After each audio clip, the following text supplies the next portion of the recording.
Same-sex attraction is a disease, says UK Islamic charity. Wow. In the United Kingdom, aka the UK, a newly registered Muslim charity is under review by the Charity Commission for its website's anti-LGBTQ rhetoric. The charity, the Ghamidi Center of Islamic Communication, publishes a form of hate speech on their website, such as lectures and sermons suggesting that homosexuality is a disease that needs to be cured. The Ghamidi Center hosts videos and audio clips highlighting speakers who discuss, quote, the right to beat wives and project their beliefs that gay people are more inclined to be killers. The Ghamidi Center is awarded public benefits with charitable status and is enabled to claim taxpayer-funded gift aid on donations and tax relief. The National Secular Society, also known as the NSS, contacted the Charity Commission for the UK regarding the Ghamidi Center of Islamic Communications charity status. So this has caused quite a little bit of controversy, and I'm very thankful for the National Secular Society in the UK, which seems to be, based on my bit of familiarity with them, like the closest thing the UK has to the Freedom from Religion Foundation. So if you're in the UK, go check out the National Secular Society. So it was only registered as a charity in December. So this is very recent. And they have very misogynistic and homophobic things just like widely available on their website. And the thing, but what's the most problematic about this is that they are able to get taxpayer money. And so the National Secular Society, okay, so like I said, the National Secular Society took it upon themselves to contact the Charity Commission and ask them specifically about the status of this group, because this was on their radar. In response, the Director of Investigations within the Charity Commission stated, quote, trustees carry ultimate responsibility for the operation and activities of a charity, including for the content of its website and social media. Trustees are responsible for putting in place appropriate systems of control to ensure that material posted on their website is suitable and appropriate for charity. So one of the things that was available on their website, for example, was a lecture given by the Islamic scholar Khalid Zahir. He claims homosexuality, quote, cannot be allowed because there are people who lose their senses and are inclined to killing others. He added that we are not going to allow killing because of the reason that there is someone who has a problem in his mind or is mentally ill. They also have lectures titled The Right to Beat Wives, which condones violence against women and says it is lawful for a husband to punish his wife if she challenges his authority, provided it not leave any sign of a wound on her. So then the NSS, the National Secular Society, contacted this charity about what they found on their website. And in response, the charity removed the video versions of the lecture, but they left the audio versions available online. In terms of what they say for themselves, the Ghamidi Center states its charitable objective as, quote, the advancement of the religion of Islam and for the benefit of the public primarily, but not exclusively, through the provision of online information, learning, and study. And in response to the objections raised by the NSS, the Charity Commission responded saying that it is currently examining the concerns raised and will assess the information provided to determine what regulatory action, if any, is required. And then what I thought was very telling was a trustee for the Ghamidi Center sent an email to the NSS agreeing that some of the content does not seem to be compatible with their charitable status. And then they continued, quote, we believe in freedom of expression and the right to freedom of religion and beliefs are protected by the Human Rights Act. We all enjoy this freedom in a democratic society. I have a comment about that. Okay, but go ahead. I was going to say, I'll wait.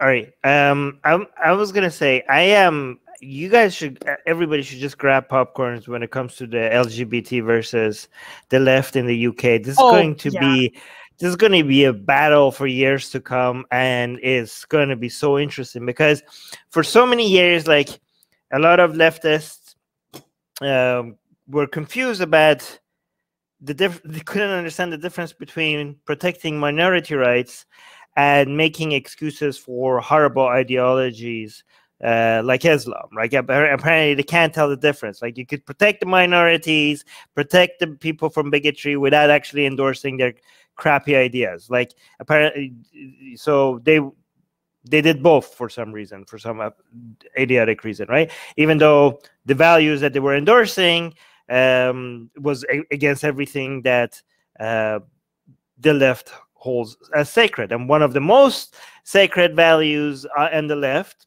and rightfully so, is LGBT rights, which is non-negotiable for leftists, and for most of mainstream Islam, actually all of mainstream Islam, being anti-LGBT is also non-negotiable. So this is two non-negotiable positions between mainstream Islam and the left, and buckle up, kids. They buckle up because because the honeymoon is over. Like this was a marriage between Islam and the left. This is where you're gonna see the divide, and it's going to be so interesting to see more and more leftists coming to the realization that this is not something that they could endorse.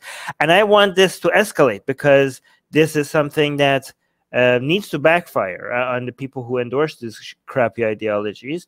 And I do want more activists, more secular activists in the UK and anywhere else to go pressure every single mosque and every single Islamic charity to give an opinion about what their position is on LGBT, to make it official, to say like, do you support LGBT rights or not?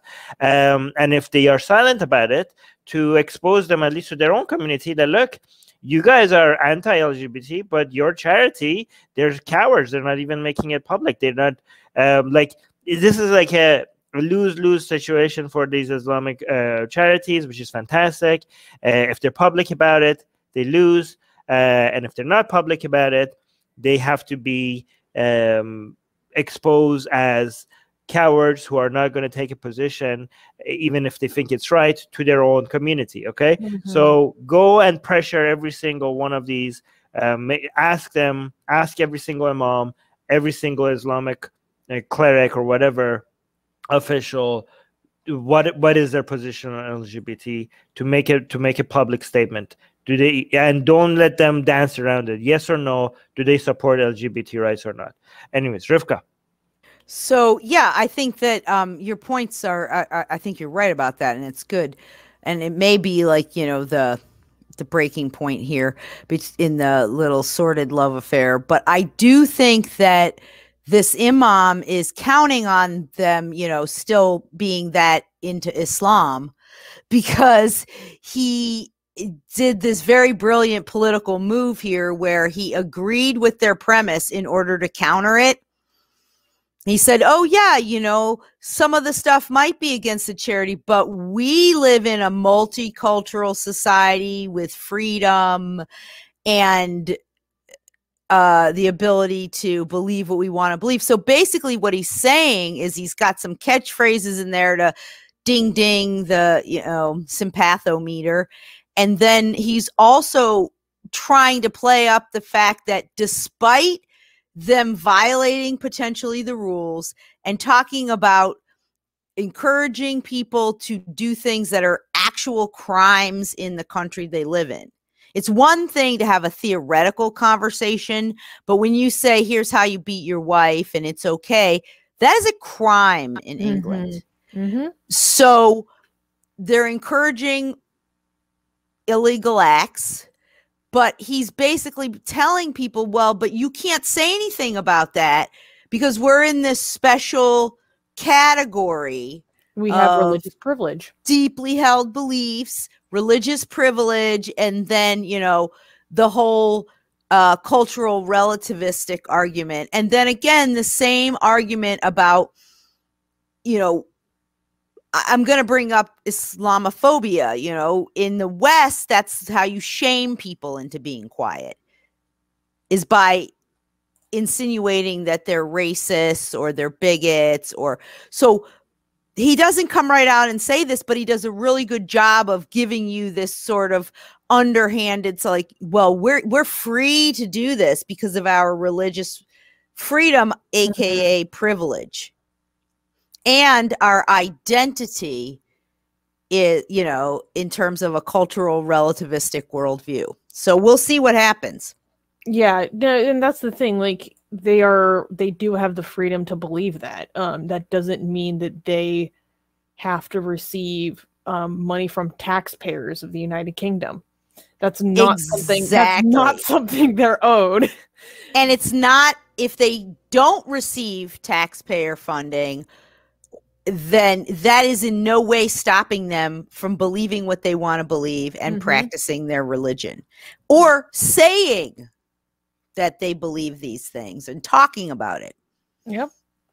And also subscribe to our newsletter, because if we get removed from all these platforms, at least we could reach out to you. And guys, by the way, if you subscribe to our newsletter, you get a free copy of Why There's No... Where's your copy, Susanna? Get it. We're doing promotion. You get a free... It's not even promotion, it's free. Okay, so if you subscribe to our newsletter, link in the description, you get a free copy of Why There's No God. Come on, like, I'm handing it out for free. Okay, it's a bestseller on Amazon, and you get it for free. So subscribe to our newsletter, and you get a free copy of Why There's No God sent to you. Link in the description.